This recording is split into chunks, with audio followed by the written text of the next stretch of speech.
साल 1904 एक संधि हुई, इसका नाम फ्रैंको सियाम रखा गया। सियाम थाईलैंड का पुराना नाम है, इसलिए कंफ्यूज मत होना क्योंकि आगे कई जगह इसका जिक्र होने वाला है। इस संधि में कंबोडिया और थाईलैंड की सीमा को नक्शे में खींचा जाना था। जैसा कि होता आया है, दो देशों के बीच प्राकृतिक स्रोत जैसे कि नदियां, समुद्र वगैरह बॉर्डर मान लिए जाते हैं, तो यहाँ भी एक पतली सी जलधारा को सरहद मानते हुए नक्शा खींच दिया गया। खींचने वाले तो खींचकर चले जाते हैं, लेकिन असल खेल उसके बाद शुरू होता है।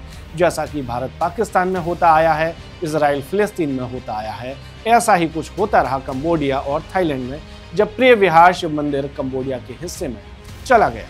लिहाजा थाईलैंड ने कभी इस नक्शे को नहीं स्वीकारा और यहीं से मामला और तनावपूर्ण होता चला गया। हाल में हो रहे थाईलैंड कंबोडिया के युद्ध की असल कहानी क्या है, आपको बताएंगे इस सेगमेंट।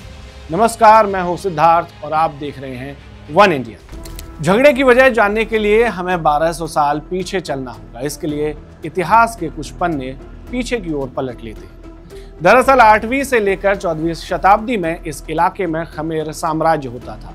तब वहां के राजा ने वहां पर प्रिय विहार शिव मंदिर का निर्माण कराया था।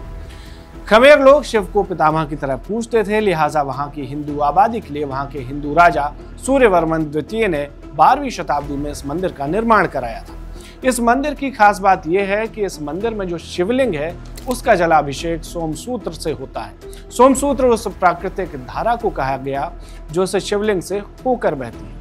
दोनों तरफ के लोग इसकी खूब पूजा अर्चना करते, लेकिन 13वीं शताब्दी में जब थाया साम्राज्य और 14वीं सदी में घटते खमेर साम्राज्य के प्रभाव के बाद यहाँ झगड़े होना शुरू हुए। फिर 1591 से लेकर 1594 के बीच सियामी यानी कि थाई और कंबोडियाई लोगों में युद्ध हुआ। इस युद्ध के दौरान भी मंदिर को लेकर झगड़े के साक्ष्य मिलते रहे। अब चलते हैं सीधा साल 1863 में, जब कंबोडियाई राजा नोरोदम ने फ्रांस को एक संरक्षित राज्य बनाने के लिए कहा, क्योंकि तब तक कंबोडिया को सियाम और वियतनाम से बचाना एक बड़ी चुनौती बन गई थी। वियतनामी लोग बड़ी तादाद में कंबोडिया की नोम पेन में भी रहते थे, तो खतरा बना हुआ था। कंबोडिया एक संरक्षित राज्य तो बन गया, लेकिन सियाम की तरह से प्रीत विहार शिव मंदिर पर समय दर समय दावे ठोके जाते। कई राजा आए और कई राजा गए, लेकिन मुद्दा बना रहा। फिर साल आता है 1904, जब इंटरनेशनल कोर्ट में मामले को उठाया गया। केस चला तो तथ्य कंबोडिया के पक्ष में रहे और अदालत ने मंदिर वाली जगह को वैध रूप से कंबोडिया का हिस्सा बता दिया। हालांकि थाईलैंड ने इसे शुरुआत में नहीं स्वीकारा, लेकिन कुछ समय के बाद इस पर हामी भर। लेकिन साल 1950 आते आते जब सियाम थाईलैंड बन चुका था, वह अदालत के फैसले से धीरे धीरे पलटने लगा और वापस से इस मंदिर पर दावे करने लगा। उन दिनों विदेश सेवा अधिकारी थॉमस डॉन हुए दक्षिण पूर्व एशिया में तैनात थे।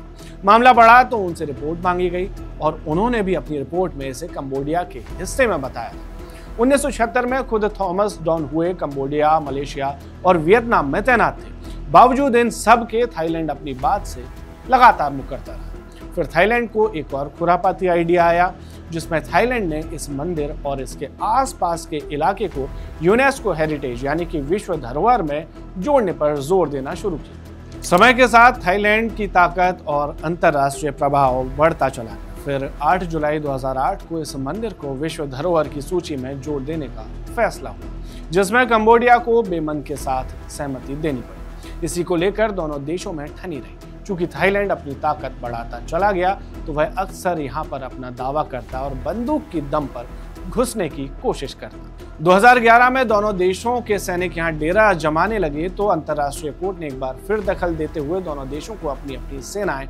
वापस बुलाने का आदेश दिया। 2013 की सुनवाई में इंटरनेशनल कोर्ट ने इस मंदिर को एक बार फिर कंबोडिया के पक्ष में बता दिया। इसके बाद आखिरी झड़प इसे लेकर साल 2024 में हुई, लेकिन तब भी मामला दब गया था। वहीं फरवरी 2025 में कंबोडियाई सैनिकों की एक टुकड़ी इस शिव मंदिर में घुसी और अपना राष्ट्रगान गाने लगी। थाईलैंड ने इसे लेकर खूब विरोध जताया, तमाम बैठकें हुई, लेकिन बात नहीं बनी। कलेश की आग हल्की हल्की सुलगती रही। मामला बढ़ा 28 मई 2025 को, जब दोनों तरफ से फायरिंग शुरू हुई, जिसमें एक कंबोडियाई सैनिक की जान चली और इस घटना ने आग में घी डालने का काम किया। इसी घटना को लेकर थाई पीएम पेटोंगटान शिनावात्रा और कंबोडिया के प्रधानमंत्री हुन सेन बातचीत कर रहे थे कि तभी थाई पीएम ने उन्हें बातों ही बातों में अंकल कहकर संबोधित कर दिया। और किसी ने इस बातचीत की रिकॉर्डिंग लीक कर दी। लिहाजा दुश्मन देश के पीएम को अंकल बुलाने के चक्कर में थाई पीएम को अपने पद से इस्तीफा भी देना पड़ गया। मामला वहां भी नहीं सिमटा और अब दोनों देश एक दूसरे पर गोले दाग रहे हैं, जिसमें थाईलैंड कंबोडिया के मुकाबले काफी मजबूत है और उसकी सेना भी बड़ी है, तो उसका यहाँ दबदबा साफ दिख रहा है। एक पक्ष ये भी है कि थाईलैंड में फिलहाल आर्मी की ज्यादा चल रही है, तो मामला बंदूक से निपटाने की कोशिश की जा रही है। थाईलैंड के रक्षा मंत्रालय के मुताबिक थाई सेना ने कंबोडिया के ता कब्रे मंदिर, मोम बेई क्षेत्र और ता मुआन थाम मंदिर जैसे कंबोडिया के संप्रभु क्षेत्र पर कब्जा कर लिया है।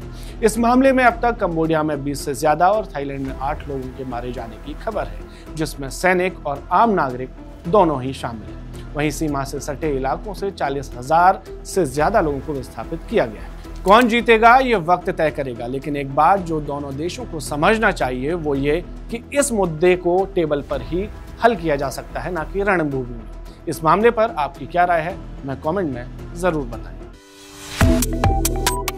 Subscribe to One India and never miss an update. Download the One India app now.